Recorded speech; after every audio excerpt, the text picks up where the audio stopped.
Hello every pony, welcome back to my video and a continuation of my top 10 MLP episodes. Friendship is Magic MLP episodes, sorry.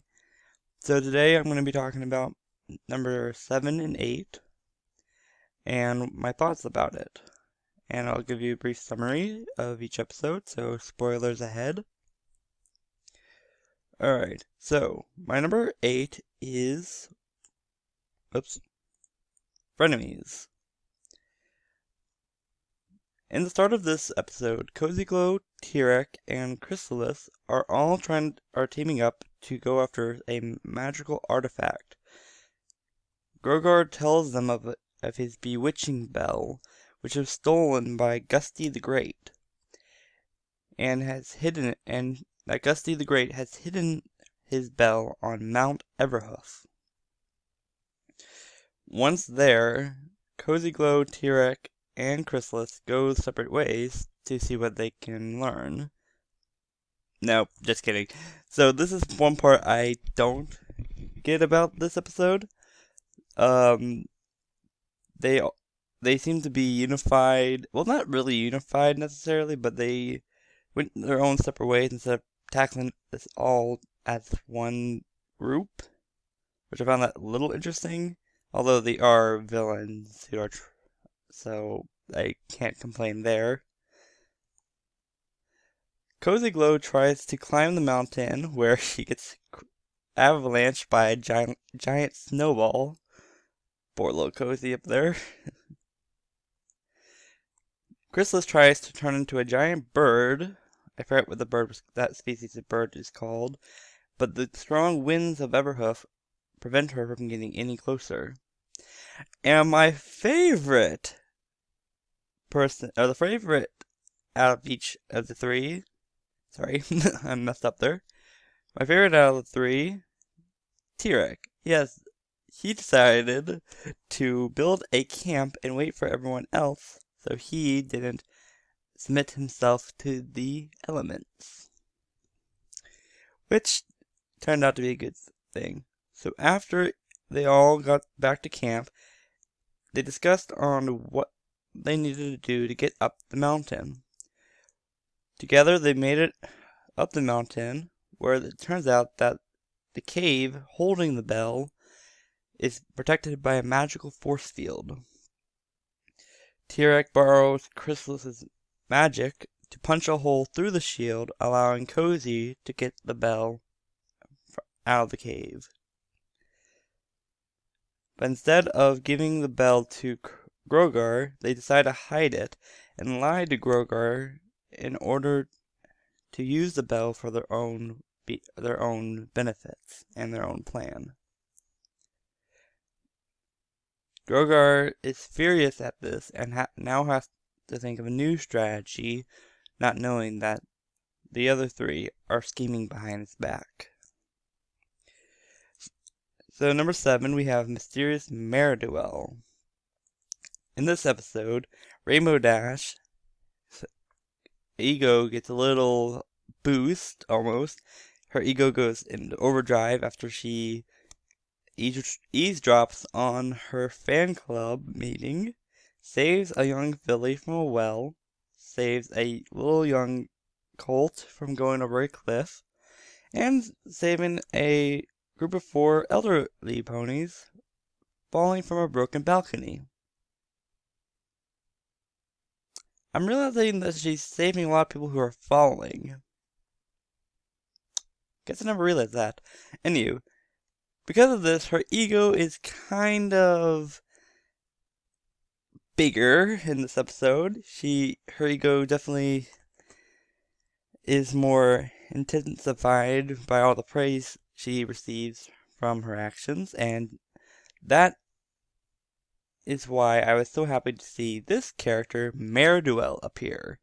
Mare-Duel is a mysterious pony who showed up out of nowhere, and by herself, she saved a balloonist in the air, a giant carriage from going over a cliff, a whole group of construction workers from falling debris, and even fixed a fixed a dam. Now, I love a good mystery, so throughout this episode, I was trying to find out the identity of Ne'er-do-well, but I could not figure out who this pony was.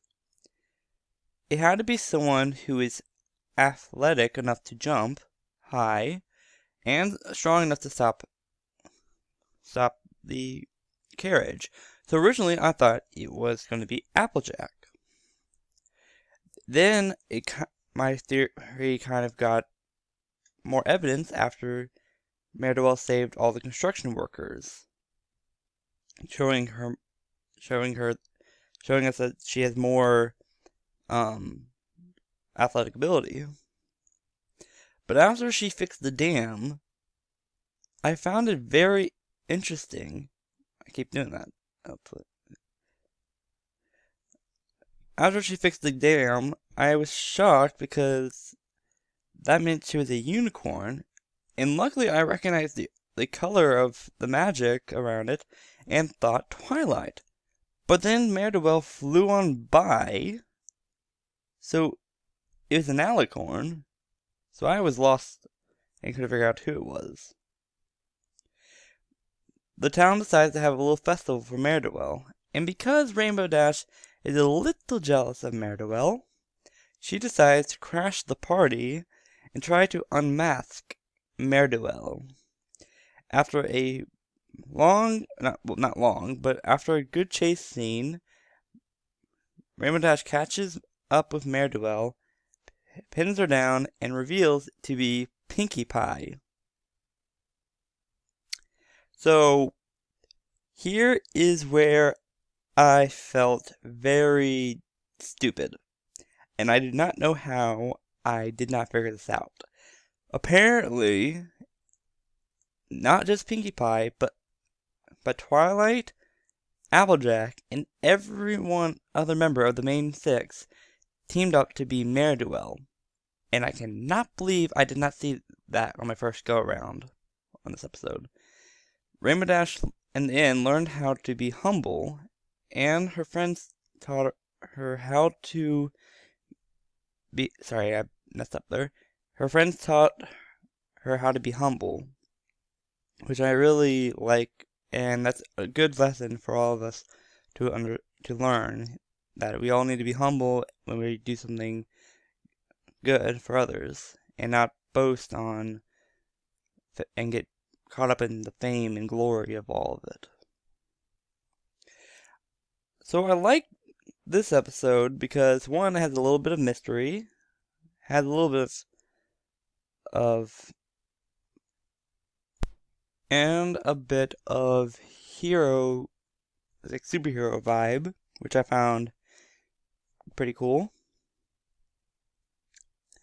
I liked Frenemies because Tirek and Chrysalis are both two of my favorite villains from Friendship is Magic.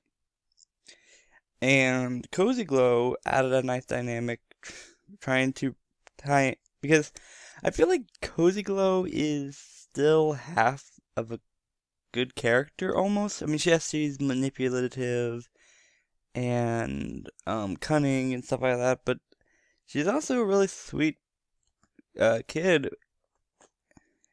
She is a really sweet kid, and you have to give that to her. I mean, she just tried to establish bonds between Chrysalis and Tirek, so I enjoyed that.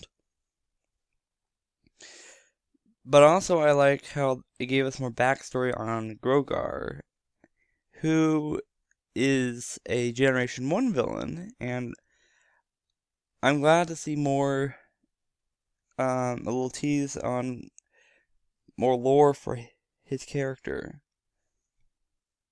Unfortunately, it turned out at the end of the series, Grogar was actually Discord. Alright, well, guys, thank you for watching this video. Please like and subscribe, and part 3 will come out with episodes 5 and 6. I hope you guys enjoyed this video, and hope to see you guys next time. Until then, This is Brony H, signing out.